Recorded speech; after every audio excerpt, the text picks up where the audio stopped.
Eiyuden Chronicles Rising was released in 2022 and is a side-scrolling action role-playing adventure game developed by Natsumi Atari and published by 505 Games.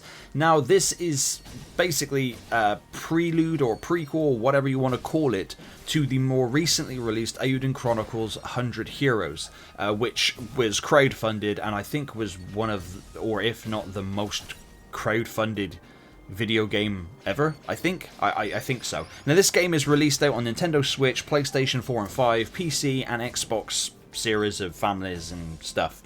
You know, because Xbox are great with naming stuff. Now, this game is actually quite charming. It's very simple. It can be quite easy depending on which difficulty you choose, but even on the harder one, it seems a bit easy. And it's essentially just a charming little game. You've got to help rebuild a town by collecting resources. It gains sort of like average to positive reviews, but it's definitely a good game. I've actually been having a lot of fun with it. There's a really cool cast of characters here, and I think that it's definitely made me want to pick up 100 Heroes. Now, I've never played the Suikoden games. And I know that these games are spiritual successors to Suikoden, and I do know that the Eiyuden Chronicles 100 Heroes is not 2D side-scrolling. I know that one's more 3D run-around. I do like the art style for things I've seen on the trailers, so I'm quite looking forward to it.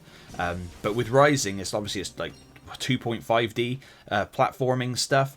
There's very simple combat, which as you progress and level up, you can level up your weapons and equipment and whatnot, and you can craft things and weapons and etc. You have to help build places, like I said, by collecting materials, by mining, chopping for wood and whatnot. There are enemies and bosses to fight and whatnot, and the lead character CJ, a young girl, she basically wants to become an adventurer and a treasure hunter, and she gets to this town and she wants to go into this specific place to do her adventure, but in order to do that she needs a license to do it, and you get stamps. So I think there's like 200 odd side quests in the game. I haven't done all of the side quests. I've done quite a lot of them, and after doing each one you get a stamp on this card, and of course then you level that card up and whatnot. But it's got a lot of charm, and it's got a lot of, I do like the art style, even though to start with it kind of does feel a little bit like a mobile game. But there is like Metroidvania-esque gameplay in it. There are certain areas you cannot reach until you get to a certain point in the story and unlock things, and you'll be able to do stuff, and it's pretty cool. And like I said, the characters are really good, and the banter between them as well is really, really fun, especially between CJ and the kangaroo dude that's with her. And this is just I got it. I will be openly honest, I didn't pay full price, and I don't think you should.